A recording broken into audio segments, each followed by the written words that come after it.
everyone! It's Tay here. If you're new to my channel, just click the subscribe button and the bell button to get notified whenever I have a new video.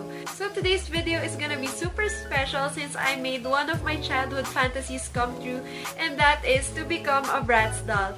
By the way, this is in collaboration with Jeanne'S makeup. Ililink ko na lang yung channel niya down below. Nag-agree kami, nagagawa kami ng makeup look inspired by Bratz doll Sasha. Ito siya. Ito si Sasha.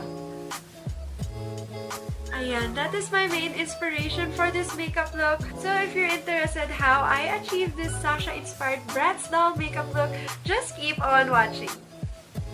First off, I'll be starting with my base. I'll be using the L'Oreal Paris Infallable Stay Fresh Foundation. This is in the shade True Beige. And I'm using a damp beauty blender and spreading the product all over my face. We just want to start with a smooth base.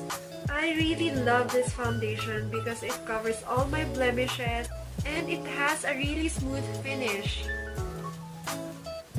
Next, I'll be using my concealer. This is the Maybelline Fit Me Concealer in the shade number 10 Light.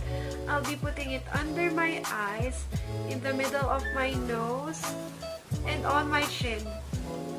Just to make sure that we have a very flawless base. Oh, and also, I'm gonna put this on my eyelids just so that we can have a good primer.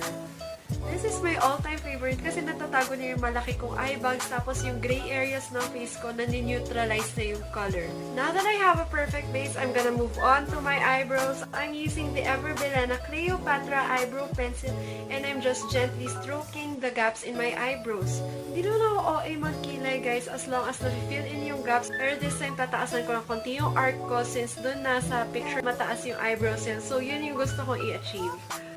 Tapos, one more tip, pag magkikilay kayo gamit pencil, i-outline nyo lang yung sa labas. Huwag nyo i-feel sa loob mismo. Tapos, using the brush, tsaka nyo siya ikalat. Kasi pag in-apply nyo siya ng diretso using the product itself, tendency niya nagiging super kapal. Ayaw natin ng ganun. And dahil na hindi ako perfect magkilay today, I'm gonna work back using a concealer. Lalagyan ko lang ng concealer yung outline ng eyebrows ko, which is sa baba, sa taas, and lalong-lalo na dun sa bandang arc, para super linis niya. For my eyeshadow, I'll be using my Jaclyn Heel Palette from Morphe. Grabe na miss ko tong gamitin. Ang tagal ko na ata tong hindi ginagamit. So una, I'll be applying a light shade on my eyes. Para lang sa base natin at para madali i-blend out yung colors later. Next, I'll be getting a brown shade and I'll apply it on my outer corners and papunta sa creases. Because later on, magka-cut crease tayo. Okay, super pigmented pala siya. So, I'm gonna buff the edges para hindi siya masyadong harsh sa eyes ko. After the brown shade, kukunin ko yung black shade and I'll be applying it to the outer corners and ibe-blend ko lang siya papasok sa eyelids ko. Tapos, with the excess on my brush, I'm slightly smoking out my lower lash line. And para hindi ulit mukhang harsh yung product sa eyes, then we're gonna buff it out all over again. Blend lang ng blend para maganda siya. Now that we have a beautiful smoky eye, I'm gonna cut my crease. So, I'll be applying the concealer on my crease. Lalagyan ko muna din tingin sa taas. After nun, makikita ko na yung shape ng crease ko. And ititrace ko na lang siya. And for the glitter part of my crease, I'll be using the Bilena Uncover 2 eyeshadow and kukunin ko yung champagne color and ilalagay ko sa eyes ko. And bago ako mag-eyeliner sa taas na color black, I'll be using a white eyeliner on my lower lash line. This is the Bilena Original Eyeliner Pencil in Off-White.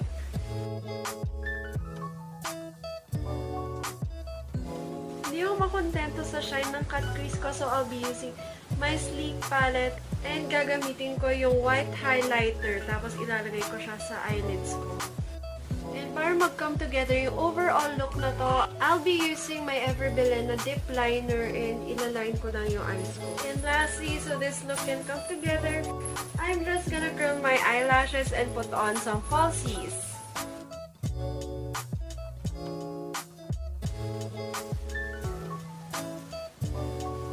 Okay, this look is slowly coming together. I'm getting really excited. Next, I'm gonna do my contour. I'm not gonna put on any blush. So, contour and highlight lang gagawin ko. This is the BYS Contour and Highlighting Palette. dapat nag-start ako dito sa dulo. So, that's what I'm doing now. I'm starting dito sa dulo and pushing the product paharap. I'm using a smaller brush muna para ma-concentrate yung product. Then, later on, gagamit ako ng bigger brush para i-spread out yung product. Para hindi siya mukhang namumuo sa cheeks ko. Imbes na blush yung ilalagay natin, we're gonna use the contour powder doon sa apples ng cheeks ko. Still using the contour shade, i-contour ko na lang yung nose ko. If you notice, kinontour ko talaga na magkalapit yung ilong ko para magmukha siyang mas maliit. And just to maintain that shape, papatungan ko na lang siya ng powder on top para hindi masira yung shape niya. And para mukha siyang all blended, I'm using the Maybelline Clear Smooth All-in-One Two-Way Cake. Tapos for the tiny details, I'm gonna put a small highlight sa nose ko. Dito ko lang ilalagay sa stem here, sa bridge. Sa stem.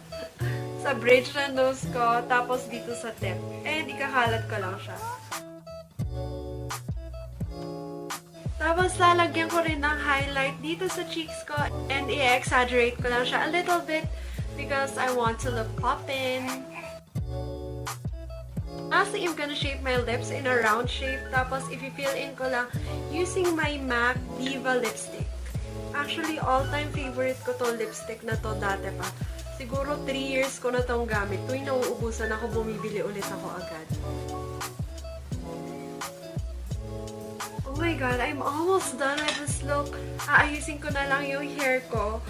Tapos, ipa-finalize ko na yung look natin. And I'm gonna use my hair wax. This one is from Beige. Alam mo yung Beige Fix.